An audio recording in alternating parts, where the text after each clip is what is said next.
La salle de conférence d'Enou Sassou Nguesso du port autonome de Pointe-Noire a servi de cadre le mercredi 9 mars 2022 à une conférence débat des femmes du département de Pointe-Noire dans la continuité de la célébration de la 112e journée internationale des droits de la femme.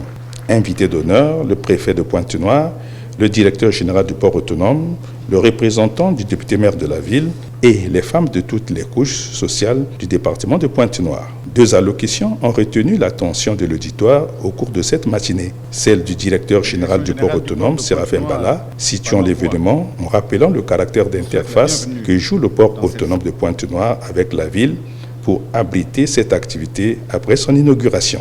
Et celle de Félicité Diop Chiliumbu, directrice départementale de la promotion de la femme, qui, dans son allocution, a fait un bilan exhaustif des activités de la femme, statistiques à l'appui, montrant la sous-représentation des femmes aux fonctions d'État au profit des hommes depuis l'indépendance du Congo. Bien que les femmes représentent près de 52% de la population congolaise, elles sont très actives dans tous les secteurs d'activité, mais elles sont sous-représentées dans les instances de prise de décision, pour ne citer que leur représentativité aux fonctions politiques.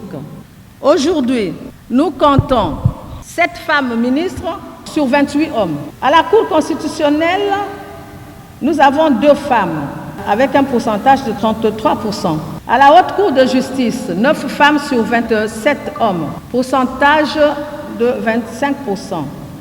Au Conseil économique et social, là, il y a 50%. La première à intégrer le Conseil économique, c'est en 1964, c'était Madame Marguerite Koutompo. Un seul exposé a été au centre de cette conférence débat sur le thème « Changement climatique » développé par Françoise Ombundombe, mettant en exergue la discrimination foncière des femmes à l'accès à la terre et au crédit agricole. Au Congo, les femmes représentent environ 52% de la population et la différence entre les hommes et les femmes est également notable en ce qui concerne leur rôle, leurs responsabilités, la prise de décision, l'accès à la terre et aux ressources naturelles, les opportunités et les besoins. Dans le monde entier, les femmes ont moins accès que les hommes aux ressources telles que la terre, les crédits, les intrants agricoles, les structures de prise de décision, la technologie, la formation et les services de vulgarisation qui renforceront leur capacité à s'adapter au changement climatique.